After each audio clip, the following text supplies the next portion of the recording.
made was about one thing: saving up enough to finally buy a place of my own. But I never imagined the day would come when I'd pull into my driveway after a brutal late shift and see my dad, my brother, and a locksmith on my porch, laughing and changing the locks to my porch, laughing and changing the locks to my porch. Laughing, changing the locks to my porch like I was just some intruder. And the reason? Because my golden brother and his kids, who'd never worked a day for anything, supposedly needed more space to thrive. In that moment, everything I thought I understood about family and loyalty shattered. If you've ever been treated like you're disposable in your own family, or felt the sting of being expected to give up everything you've worked for just to keep the peace, I want to hear your story. Drop a comment, like, and subscribe. Let's talk about the things no one else will. Growing up, I always knew my family didn't operate like the warm, tight-knit groups you see on TV. My parents, both retired high school teachers, had built their lives on routines and expectations, believing in hard work, good manners, and above all else, family loyalty. But that loyalty never quite meant the same thing for each of us. There was always an unspoken rule in the Carter household. My older brother Adam came first. I was the afterthought, the one meant to quietly fit around his needs and dramas. Adam is 3 years older than me, and for as long as I can remember, he's been the son our family revolved around. I used to watch him as a kid, golden hair and easy charm, breezing through life with the confidence of someone who'd never been told no. My earliest memories are little moments that probably seemed insignificant to anyone else. Adam getting the biggest slice of cake on birthdays, the front seat in the car, the last C in every family decision, no matter how trivial. If he wanted something, it was just easier to give in. My parents, James and Linda, never admitted they had a favorite, but anyone could see it. My dad would light up when Adam walked into the room, asking about his latest project, congratulating him on whatever half-baked idea he was chasing that month. Mom, more subtle but just as complicit, always made excuses for Adam when he slipped up. "Boys will be boys," she'd say, or "Your brother just needs some time to find his way." When I got straight A's or brought home a painting from art class, the most I got was a distracted, "That's nice, honey." But if Adam scraped by with a C- in chemistry, it was met with proud applause and promises of a celebratory dinner. That kind of dynamic shapes you. I learned early on that the only person I could truly count on was myself. I became quiet, responsible, almost invisible. After school, while Adam was out getting into trouble with his friends or chasing some new hobby, I'd be at the kitchen table, finishing homework, making sure dinner didn't burn, or quietly listening to my parents complain about bills and lesson plans. I learned to mend clothes, cook for myself, and, most importantly, keep my head down. When it came time for college, there was no question Adam would get the Carter family support. He wasn't a bad student, but he lacked any real focus. His dreams changed every semester. First it was architecture, then business, then something about marine biology. Each switch came with new tuition bills and a mountain of supplies. My parents paid it all, no hesitation. "Your brother needs a chance to find his passion," Dad would say, writing another check. Meanwhile, I was quietly applying for scholarships, taking out student loans and picking up shifts at the local animal shelter just to scrape by. No one really asked me what I wanted. I loved animals, always had, and somewhere deep down, I knew I wanted to work with them.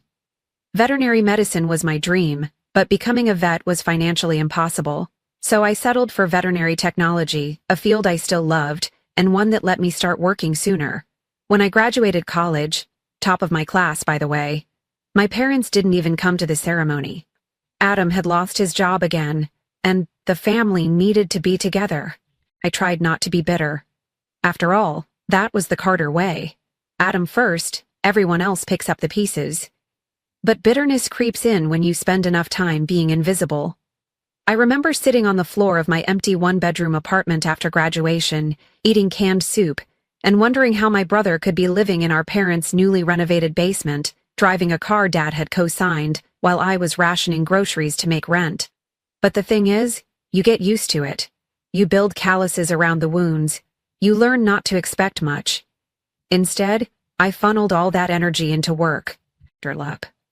I loved my job at the vet clinic more than anything.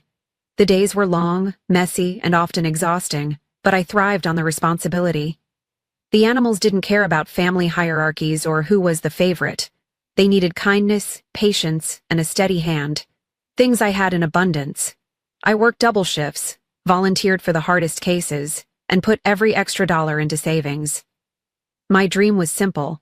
I wanted a place of my own. A home where I could lock the door, breathe easy, and finally, just for once, not worry about who needed me to sacrifice for them. Back at home, things never changed. Adam met Jennifer in his late 20s, a woman as charming and aimless as he was. They got married after a whirlwind romance, had 2 beautiful kids, Mason and Lily, and promptly moved into our parents' house temporarily because Adam was between jobs again. My parents gave them the finished basement and basically turned over the run of the house, explaining to anyone who'd listen that family always comes first. When Jennifer got bored and left Adam for a more ambitious man, he became a single father, and my parents' world narrowed down even further around him and the kids. Any boundaries I'd ever hoped for vanished entirely. Sometimes it felt like I was living in a different world from the rest of my family. When I called to check in, my parents barely asked about my life. They wanted updates on Adam's job search, Mason's asthma, Lily's dance recitals. If I mentioned something good, like a promotion or finally hitting a savings goal, it was brushed aside for the latest Adam drama. My dad always said, "Don't take it personally, Em. Your brother just needs us more right now." I moved out for good after college and only went back for holidays, birthdays, the occasional emergency. Even then, I was expected to help, set the table, mediate arguments, give Adam gas money, or take the kids to soccer practice. If I ever pushed back, my mother would sigh and remind me, "Emily, you're the strong one. You can handle things Adam can't." I hated that phrase, hated the burden it placed on me. It was during those years of forced independence that I learned to trust my own voice. I started saying no more often, though it never came easy. I found a small group of friends at the clinic who became my real support system, and I poured myself into every overtime shift, determined to finally break the cycle. My goal was always the same: save enough for a down payment, find a fixer-upper somewhere quiet, and build a sanctuary that no one could take away from me. The search took longer than I'd hoped. Housing prices in Austin are ridiculous, and every year something seemed to come up. My car broke down twice in one winter. I had a health scare that wiped out most of my emergency fund. And yet, I kept going, scraping together whatever I could, budgeting down to the last cent. The dream never faded, even as the world around me spun further into Adam's chaos. When I finally got the call that my offer had been accepted on a small, slightly run-down house on the outskirts of town, I felt a mix of disbelief and pride so sharp it almost hurt. I signed the papers, got the keys, and sat on the floor of my new living room, crying tears of relief. It wasn't big, it wasn't flashy, but it was mine, earned through every late-night shift, every missed vacation, every moment of loneliness. My parents didn't come to see the house. Adam was busy with job interviews and his kids, and my mom worried that the drive was too far. Still, I invited them, sent pictures, tried to share my excitement. All I got back was a short text from Dad. "We're proud of you, Em. Maybe you can have us over for dinner when things calm down here." I should have known even that lukewarm attention was temporary. It's funny, looking back, how a family can make you feel both invisible and responsible for everyone's happiness at the same time. For so many years, I bent over backward to keep the peace, believing someday they'd see me, truly see me, as more than just the reliable daughter. But as I sat in my own kitchen, surrounded by boxes, finally settled in, I didn't need anyone's approval anymore. I just wanted to live my life on my terms. Of course, that sense of peace didn't last long. When you grow up as the backup plan, as the one everyone expects to compromise, the next crisis is always lurking just around the corner, ready to remind you exactly where you stand. If there's one thing I've learned about family, it's that favoritism isn't always loud. Sometimes it seeps quietly into the foundation, shaping every interaction and expectation until it feels normal, at least for the people on top. For me, favoritism was never about one big obvious moment. It was 1,000 tiny slights, the daily undercurrent of always being the one expected to give way so Adam could shine. Even as adult, that dynamic never faded. If anything, it got worse as the stakes grew higher. After I bought my house, I expected a few months of peace. I was used to being left alone, outside of holidays and family emergencies, so I figured the quiet would last. Instead, the calls and texts from my parents started to pick up again, always with a familiar undertone. My dad would call late at night, voice heavy with worry about Adam's job search, how hard it was for a single father these days, how expensive kids were. Mom would sigh about how tired Adam seemed, how he and the kids really needed more space, how hard it was to see her little boy struggling. At first, I did what I'd always done. I listened, reassured them, offered what help I could, babysitting here and there, groceries dropped off when Adam's fridge was empty. I never once asked for anything in return. The gratitude I received was fleeting, almost perfunctory. "Thanks, Em, you're a lifesaver," Adam would say, but it was always followed by a new request a week later. If I couldn't help, my parents would drop pointed comments about being family, about how it was everyone's job to keep the ship afloat. The expectations only grew from there. Adam's latest business venture, a home repair startup, lasted 4 months and left him thousands in debt. Dad called it bad luck. Mom called it a learning experience. I called it another excuse. Each time Adam failed, my parents acted as if he'd just hit a minor bump in the road, never holding him accountable. "He's just figuring things out," they'd insist, even as he edged closer to 40 with little to show for all the years and money invested in him. Meanwhile, the scrutiny of my own choices sharpened. My decision to buy a modest home rather than rent or live with a roommate was described as selfish by Dad when I wouldn't let Adam stay the night. "It's not like you have a family to take care of," he said once, when I refused to give Adam my spare key so he could crash there for a while. Mom would call, voice trembling with manufactured concern, suggesting maybe it was time to help out a little more. When I pushed back, reminding her of all I'd already done, she'd switch tactics, guilt-tripping me about how hard things had been for Adam since his divorce. I tried to draw boundaries. Really tried. But boundaries were never something my parents respected, at least not when it came to their golden child. When Adam asked me for a small loan to cover his latest car repairs, I told him gently but firmly that I couldn't. The next day, Mom called to ask why I was being so hard on him. "He's your brother, Emily. He'd do the same for you." Except he never had. The hardest part wasn't even the constant demands. It was how invisible my own needs and struggles became in the shadow of Adam's endless chaos. If I got sick or had a bad day at work, the response was always lukewarm or simply brushed aside so the conversation could return to Adam's next big idea or the latest problem with Mason's asthma. Once, after a 12-hour shift and a fender bender on my way home, I called my mom just to hear a sympathetic voice. She answered, listened for maybe 2 minutes, then sighed. "Well, at least you have your health." Poor Adam. He's so overwhelmed with the kids lately. Resentment crept in, ugly and persistent. I tried to bury it, to remind myself that family is supposed to help one another, that maybe I was just being oversensitive. But then came the moments that left no room for interpretation, like the time Adam threw a birthday party for Lily at my house without asking, sending a group text inviting our entire extended family before I even knew about it. My parents acted like it was only natural for him to use my space. When I protested, Dad accused me of making everything difficult. It became clear that, in my family's eyes, everything I earned, my home, my time, even my peace, was community property, to be distributed according to Adam's needs. No one asked me if I wanted to spend every weekend babysitting, or if I minded being the emergency contact for his kids' school. I was simply expected to do it. Adam, for his part, acted like it was all perfectly fair. "It takes a village, Em," he'd say, never acknowledging the elaborately entangled webs. Whenever I tried to talk about how I felt, my parents would quickly steer the conversation back to Adam's difficulties, using his kids as shields. "Think of Mason and Lily," Mom would plead. "They deserve every chance. Don't you want them to have a stable home?" The implication was clear. My reluctance wasn't just selfish, it was cruel. There was always an excuse for Adam's missteps. When he maxed out a credit card, it was because he's just bad with money, not irresponsible. When he lost another job, it was because the boss didn't appreciate his creativity. Each time, my parents found someone else to blame. If I ever suggested that Adam needed to learn from his mistakes, the backlash was immediate. "That's not very supportive, Emily," Dad would scold. "Family doesn't turn their back." The worst part was the growing sense that I didn't belong in my own story. At work, I was respected, relied upon, even loved by the animals I cared for and the people I worked with.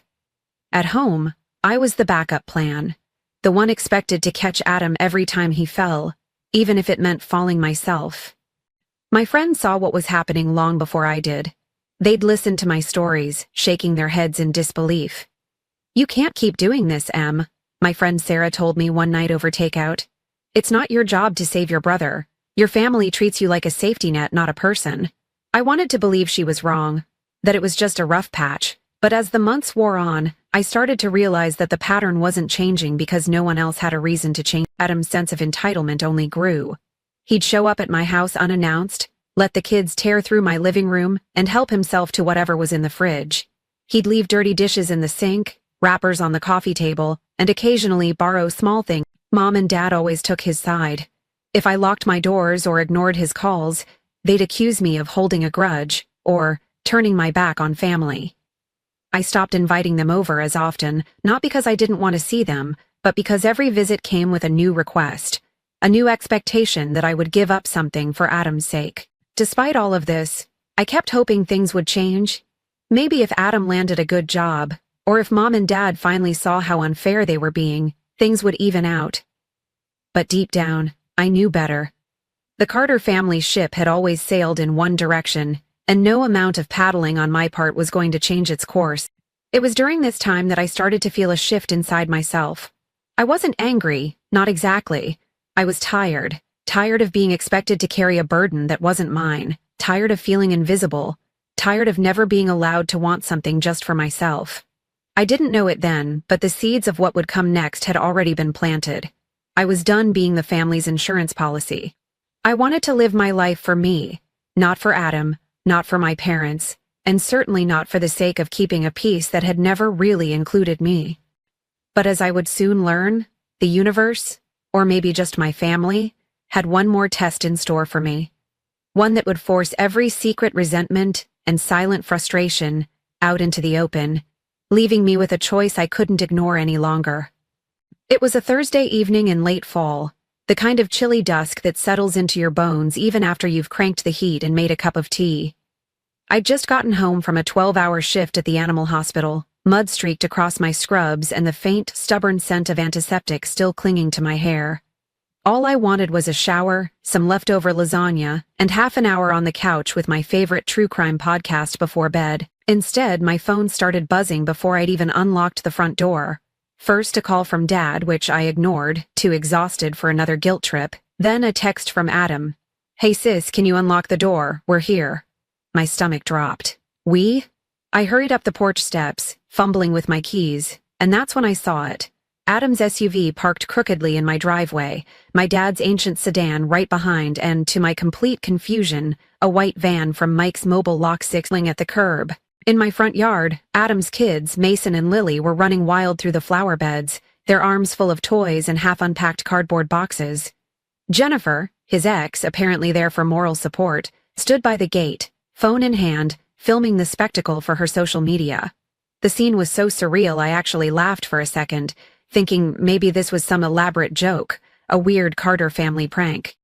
Then I noticed the locksmith on his knees by my front door, drill in hand, and Dad standing over him, arms crossed like a foreman on a construction site. My heart hammered in my chest. I dropped my bag and marched over, trying, and failing, to keep my voice steady. "What the hell is going on?" Adam looked up, flashed his easy, lopsided grin, and said, "Hey, Em. Glad you made it home. We thought you'd be here by now." He gestured at the moving boxes stacked on my porch. "Figured we'd get a head start." Before I could process any of it, Dad stepped forward, his expression the kind of forced calm he always used when he wanted to reason with me. "Emily, let's talk inside." He shot the locksmith a look, and the guy quickly moved aside, letting me squeeze past and into my own foyer, which already smelled like takeout, cheap cologne, and the faint underlying trace of betrayal. Inside, it was chaos. Mason had dumped a bag of Legos all over my hallway runner. Lily was already rearranging my couch cushions, and Jennifer had set up her phone for what looked suspiciously like a family vlog. Adam and Dad followed me into the kitchen, where the table was piled with bags of groceries I hadn't bought, and a half-eaten pizza. "Okay," I said, jaw clenched. "Someone want to explain what's happening before I call the police?" Adam put on his most wounded face. the one that had gotten him out of 1,000 jams growing up. Look, Em, things have just been really tough lately. The apartment at Mom and Dad's is falling apart. The kids are sharing a tiny room, and with the holidays coming up, we really need a fresh start. This place is perfect. It's big, safe, and close to the kids' school. Stared at him, speechless. Dad jumped in, as if he'd been rehearsing the speech all day. We talked about this, Emily. Your brother and the kids need more space. It's not fair for you to have this whole house to yourself while they're crammed in that little basement apartment. You can move back in with us until Adam gets on his feet. It's the right thing to do. My vision blurred with anger and disbelief. I'd heard a lot of entitled nonsense from my family over the years, but this was a new level. So let me get this straight, I said, voice trembling. You're just moving my brother and his family into my house without my permission? And I'm supposed to what, just hand over the keys because Adam needs a fresh start? Jennifer piped up from the living room, her voice bright and syrupy. We'll only be here a little while, Em. Just until Adam gets that new job sorted. The kids are so excited. They even picked their rooms already. Mason and Lily, as if on cue, squealed and ran up the stairs. Dad ignored my question entirely. It's just temporary, honey. You're young, single. You don't need all this space. Besides, family comes first. That's what we've always taught you. I felt the old shame flare up inside. The same shame I'd felt as a child for wanting something just for myself. The same guilt they'd used for years to keep me in line. But now, as I looked around at the chaos in my kitchen, my home, I felt something stronger. Resolved. I'd worked for everything in this house. The sweat, the overtime shifts, the endless budgeting. All of it was mine. No one had a right to take it away. I squared my shoulders and forced my voice steady. You don't get to make this decision for me. This is my house. I pay for it, I live here, and I decide who stays under this roof. I'm sorry if that's hard to hear, but that's the truth. Adam's face fell. He tried to rally, glancing at Dad for backup. Come on, Em. Don't be like that. It's not like we're strangers. We're family. You know I'd do the same for you. He actually said it with a straight face, as if years of asking for favors and never returning them had never happened. Really? I snapped, my patience gone. Because as far as I remember, every time I needed help, I had to figure it out myself. And every time you needed something, the whole family jumped to your rescue. Dad's jaw tightened. That's enough. We're not here to argue. We're here to support each other. Adam's kids need stability. You can make new arrangements. A bitter laugh escaped me. You mean move out of my own home and let you all move in? That's not supporting each other. That's taking advantage. Suddenly, Adam pulled out his phone and started filming, narrating for his followers about how sometimes family means making sacrifices, and how grateful we are that my amazing sister is helping us through a rough patch. Jennifer smiled and waved at the camera, and the kids shouted, "Hi, Grandma! Hi, Grandpa!" from upstairs, snatched the phone out of Adam's hand and turned it off. You don't get to spin this for likes. If you don't leave, I will call the police. I am not giving you my house, not for a month, not for a week, not for a single night. Dad's voice rose, stern and threatening. If you do this, Emily, you'll regret it. Don't think we won't remember who stood by the family and who turned their back. This house isn't more important than your own brother and his children. The silence that followed was heavy, thick with accusation. Adam's kids ran down the stairs, Mason clutching a model airplane, Lily dragging my throw blanket behind her. The sight of them, innocent, oblivious, caught in the middle, made my chest ache. But I couldn't let their presence soften me. I walked to the front door, opened it wide, and gestured for everyone to leave. I'm serious. Get out. Take your things and go back to Mom and Dad's. I'm done being the backup plan. Dad stared at me, a mix of anger and disbelief on his face, while Adam looked almost wounded, as if he truly couldn't comprehend why I wasn't giving in. Jennifer grabbed her bag, muttering about how some people just don't get family. One by one, they shuffled out. The locksmith lashed, glancing at me apologetically as he packed up his tools. I locked the door behind them and slid to the floor, heart pounding, tears stinging my eyes. The house was a mess, but it was mine. And for the first time, I understood that keeping it meant drawing a line I wasn't willing to erase, no matter how much guilt or pressure they tried to use against me. Of course, I knew this wasn't the end. In my family, boundaries were just challenges to overcome, and I could feel the storm gathering outside my front door. But for that one quiet moment, with the lock clicking into place, I felt something like peace, mixed with fear, yes, but also a growing, stubborn pride that I would not give up what was rightfully mine. After that night, nothing in my life felt quite settled. I barely slept, waking up every hour to check the locks, startled by every unfamiliar sound, half expecting Adam or Dad to show up again with some new justification or a different set of keys. My phone buzzed constantly with texts from my parents, some pleading, some scolding. Adam left me voicemails full of practiced sadness and vague accusations. "I just don't understand why you're being so cold, Em. The kids miss you. You're their only aunt."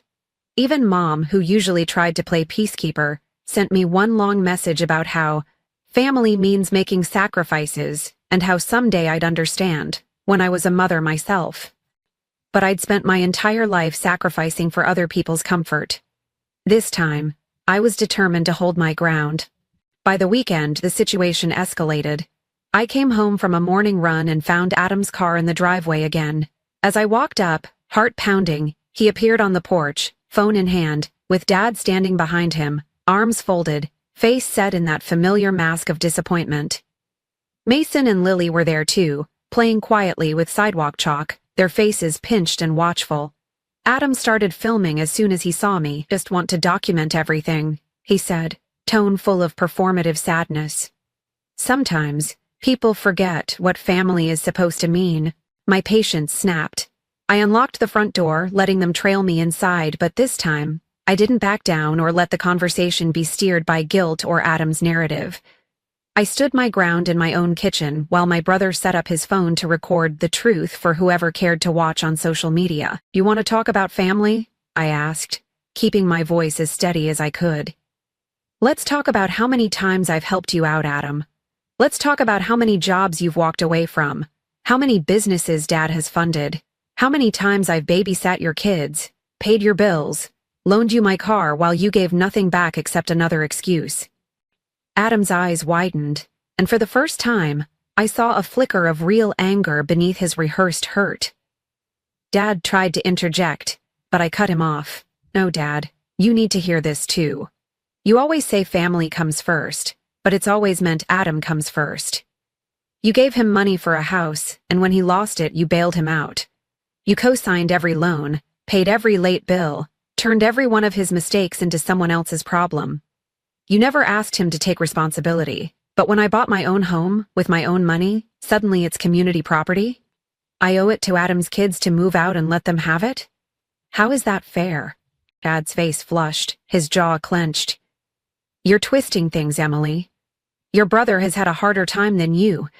He's raising kids on his own. Because Jennifer left when she realized she was parenting 3 children, not 2, I shot back. And I'm tired of being punished for being the reliable one. I love Mason and Lily, but I am not their mother. I am not your insurance policy. I am not Adam's emergency exit. I am your daughter, and I deserve the same respect and boundaries as anyone else in this family." Adam bristled, muttering something under his breath about selfishness.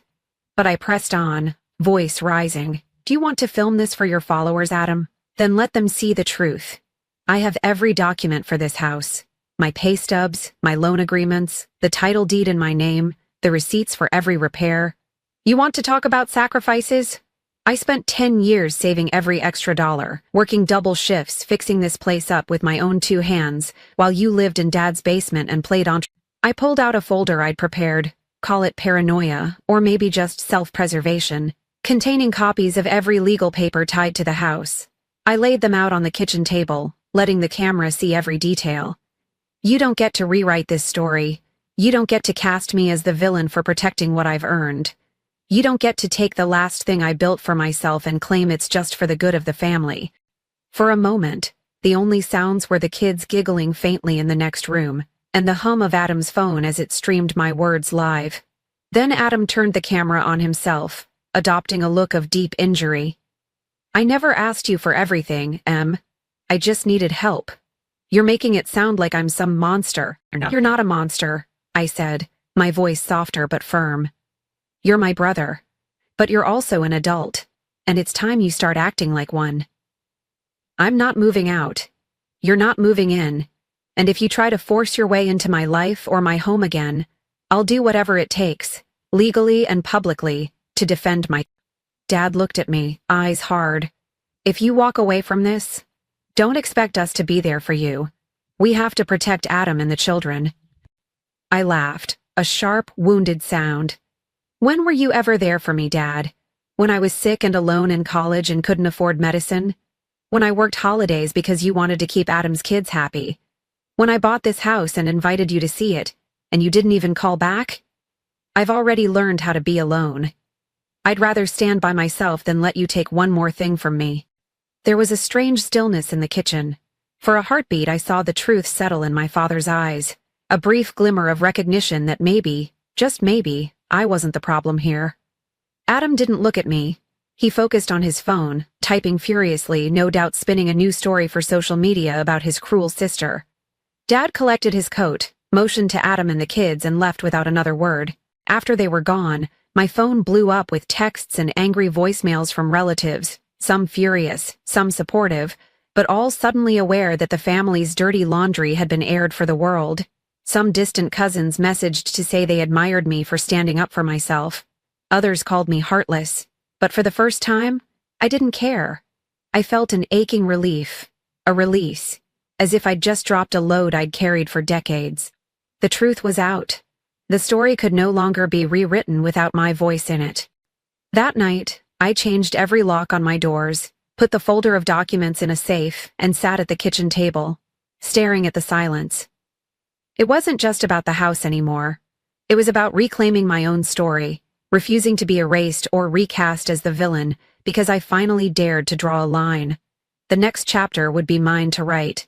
You never think you'll have to defend your right to your own home from your own flesh and blood. But by the next week, I realized my family's boundary issues were about to spiral into something far bigger and far uglier than just bruised feelings and social media drama. It started with a letter wedged into my mailbox on a Tuesday morning between junk flyers and a coupon for the pet store. The envelope was heavy, the handwriting formal. Inside, a legal notice. Notice of intent to establish residence and claim custodial priority for minor children, it read. Signed by Adam and, unbelievably, Dad as co-guardian and family advocate. They were actually trying to use the family court system, claiming Adam's kids deserved my house as a primary home environment for their welter. My first reaction was disbelief. My second was a cold, shaking anger that nearly made me drop the paper. That same afternoon, Adam posted a long, self-pitying essay to his social media, tagging family and friends, describing how his sister was keeping his children homeless and blocking access to their birthright. People started to comment, sharing horror stories about greedy siblings and heartless family members. Some messages in my inbox were outright cruel. One aunt asked how I could live with myself knowing I was breaking up a family. My phone rang every hour with numbers I barely recognized. My mom left voicemails pleading with me to just let this go before it gets worse. But I knew exactly what was happening. Adam and Dad were trying to shame me into submission, and when emotional pressure failed, they'd weaponize the law. It was a Carter family classic. If you couldn't win through guilt, win by force.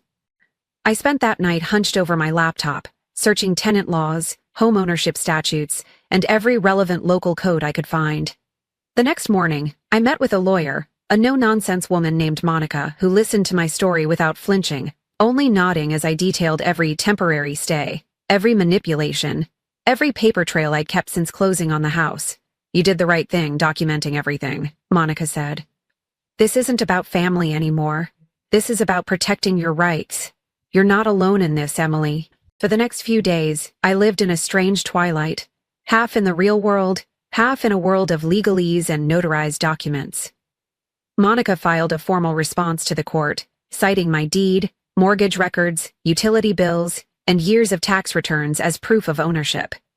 She sent a cease and desist letter to Adam and Dad, warning them that any attempt to forcibly enter or change the locks again would result in criminal trespass charges. She advised me to get a security camera system, and by the following Friday, I had 2 cameras covering every entrance, one visible, one hidden. But my family didn't back off. That weekend, I came home from work to see Adam's car parked out front again. This time, he was in the company of a man in a cheap suit and an overconfident smile. A family advocate from some mediation agency Adam had hired, probably with Dad's money. They knocked at my door, waving folders and pamphlets. I answered, camera rolling, and told them flatly that my lawyer would handle any communications from now on. Adam tried to look wounded, asking if the kids could at least say goodbye to the house. The advocate gave me a rehearsed speech about the best interests of the children. I didn't budge. The best interest for everyone is respecting legal boundaries, I said, and shut the door in their faces. The next escalation was pure Adam. A locksmith's van pulled up one afternoon while I was at work, neighbors watching in confusion as Adam tried to have my locks changed for the children's safety. My neighbor Carla, who'd been following the drama, called me at work, and I immediately called the police. By the time I got home, 2 officers were waiting on my porch with Adam, the locksmith, and Dad all arguing on the step. The police listened to everyone's story, then looked at the deed in my name and Monica's neatly prepared documentation. "This is a civil matter," one officer said, "but you can't change locks on someone else's property. Sir, you'll need to leave." Adam protested, his voice trembling with real frustration now. "But it's my family's house." The officer shrugged. "Not according to the county." Adam stormed off, Dad in tow, as the locksmith hastily apologized and left. But the confrontation had rattled me. That night, Monica called to say that Adam had tried to file an emergency order, claiming I was harassing his children and putting them in emotional distress. She was almost amused at how clumsy the paperwork was, but warned me that family courts can be unpredictable. "Keep your head down, keep everything documented, don't engage unless you have to." Storm online only worsened. Adam's homeless dad saga went semi-viral, shared by some parenting group on Facebook, and for days I received hateful DMs and even a few thinly veiled threats. My resolve was tested every time a stranger called me a monster, every time a friend from high school messaged, "Is it true? Did you really kick out your brother's kids?" I tried to remember Monica's words. Protect your rights, don't engage, document everything. But the weight of isolation was crushing. Then karma started to shift. Monica discovered Adam and Dad had forged part of their legal claim, listing Adam's official residence as my address for months, even though I'd never consented. The paperwork included fake utility bills and a doctored rental agreement supposedly signed by me. Monica sent all of it straight to the judge, along with a timeline of every incident, social media post, and police report.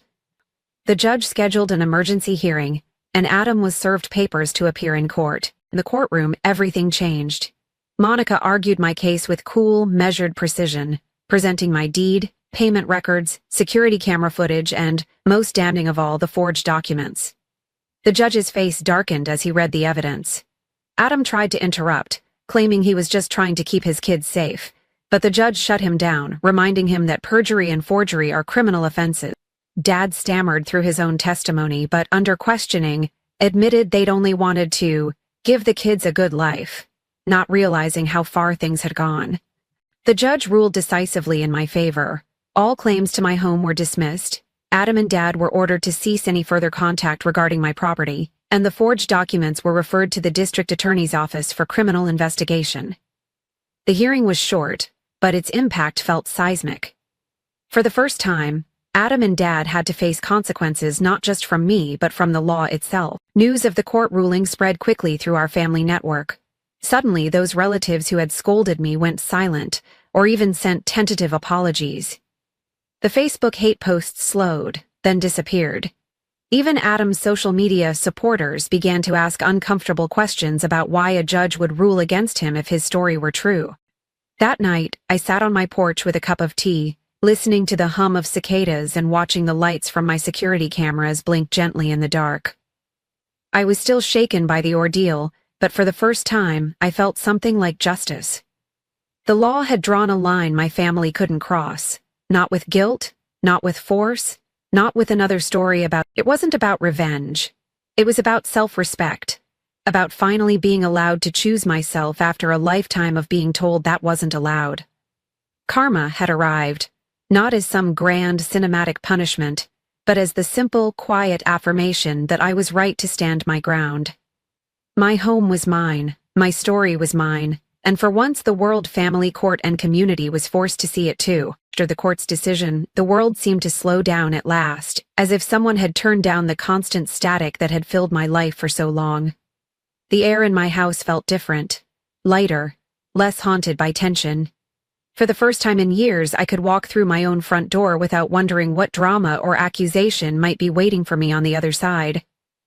I began to realize how much of myself had been spent just bracing for impact. The first week after the verdict, I barely slept. Not out of anxiety, but relief. There was no barrage of frantic phone calls or endless strings of texts from my father or Adam. The silence wasn't lonely. In fact, it felt restorative. I could finally hear myself think. I took long walks around the neighborhood, sometimes with no destination at all, just to savor the freedom of moving through my own life on my own terms. When I came home, the house was mine. Truly, quietly, beautifully mine. There were still reminders of the chaos. A box of Mason's toys under the stairs. A faint scuff on the hallway wall from where Adam had lugged in his emergency suitcases. I cleaned up what I could, but I didn't rush to erase every trace. Those marks were proof that I'd survived, that I'd drawn a line and kept it. Each act of cleaning or rearranging became a way of reclaiming my space and my story. With the ordeal behind me, I started to look forward again. I painted the kitchen a cheerful blue, planted a tiny herb garden in the window, and hung up photos I'd never displayed before. Pictures of me with friends from work, moments of laughter and triumph that had nothing to do with my family's approval. I hosted a dinner for a few close friends, filling the house with real joy for the first time in years. No one criticized my recipes or took over my living room. It felt like a celebration, not just of the end of a battle, but of everything I'd quietly achieved on my own. My relationship with my parents and Adam didn't disappear overnight. My mom sent a letter, handwritten and rambling, equal parts apology and explanation. She claimed she hadn't understood how bad things had gotten, that she'd only wanted to keep the family together. I wrote back, kindly but firmly, telling her that I loved her, but I needed distance for the first time. Adam tried in his own way to reach out. A text once, late at night, just a simple, "I'm sorry." I didn't reply right away. I needed time to grieve the brother I'd always hoped he'd be, the one who valued me, not just for what I could do for him, but for who I actually was. Maybe someday we'll find a healthier way forward, but for now, silence is a boundary I need. I also learned something about support. During the legal battle, my friends, neighbors, and even people at work rallied around me in ways I never expected. They brought me groceries, called just to listen, offered advice or legal contacts. Some shared stories about their own family struggles, about the courage it takes to stand alone when you've always been expected to bend. Their belief in me filled the spaces left by my family's absence, teaching me that chosen family, those who show up, who celebrate your joys and weather your storms, can be just as vital as blood. The court ruling also rippled through the extended family. Some relatives who'd condemned me at first quietly admitted, over time, that they'd never felt the Carter family rules were fair. Cousins messaged to say they admired my courage, even if they weren't brave enough to do the same. One or two aunts actually apologized for the angry emails, admitting they'd only heard one side of the story. I didn't need their validation, but it felt like a kind of closure all the same. The most powerful change, though, happened inside me. With each passing day, I became less interested in proving myself to people who never truly saw me, and more invested in nurturing my own happiness. I signed up for a ceramics class, something I'd wanted to try for years but always felt too guilty spending money on. I adopted a rescue dog, an old golden retriever named Henry, who snored on the sofa and greeted me at the door with more loyalty and warmth than most of my family ever had. Work became a joy again, not just a refuge. My boss noticed the change and offered me more responsibility, trusting me with training new hires and even considering me for a management position. I realized I'd spent years letting my family's drama define me, weighing down every step with guilt and the fear of being too much or not enough. Now, free from that weight, I felt lighter, more myself than I'd been in decades. Sometimes, memories bubbled up. Old wounds, the sting of my dad's disappointment, the echo of my mom's sighs, the sound of Adam's voice begging for one more chance. I let them come, but I didn't let them rule me. Instead, I remembered all the times I'd stood up for myself, all the moments I'd chosen what was right for me even when it was hard. I started to trust my own instincts, to believe that my worth didn't depend on someone else's approval, even if that someone was my own family. The truth is, family can be complicated, even heartbreaking. But setting boundaries, refusing to be erased or exploited, can be a radical act of love for yourself. I finally understood that letting go of old roles and expectations didn't mean I was giving up on my family. It meant I was giving myself a chance to heal, to grow, and to finally become the person I was always meant to be. As spring arrived in Austin, sunlight poured through my windows, and I realized I was, at last, at home. Not just within these four walls, but within my own heart and life. My story wasn't about the house, or the fight, or even about Adam and my parents. It was about choosing myself, and discovering that, in the end, that was more than enough. I no longer needed to ask for permission to exist, to take up space, to keep what was mine. I no longer felt guilty for saying no, or for putting my own happiness first. I was proud, not just of what I'd survived, but of how I'd transformed that survival into something strong and beautiful. For the first time, I was my own anchor, my own safe place. And with that, I was finally free. Thank you for staying with me until the end of my story. If you've ever been made to feel guilty for protecting what you've built or for setting boundaries with family, I hope you know, you're not alone. For too long I believed that being a good daughter meant sacrificing my own happiness for someone else's comfort. But I've learned that true love never requires you to lose yourself, your home, or your peace. If you're the one who always picks up the pieces, remember, you deserve respect. And you have the right to say no. Standing up for yourself isn't selfish, it's necessary. The pain of being misunderstood by family will pass, but the pride you feel for choosing yourself will last. If my story resonated with you, or you have your own experience to share, please drop a comment below. I'd love to hear from you. And if you want to support more honest stories like this, please like, share, and subscribe. Remember, your worth isn't defined by how much you give up, but by how bravely you honor yourself. Emily Trant, 28 years old,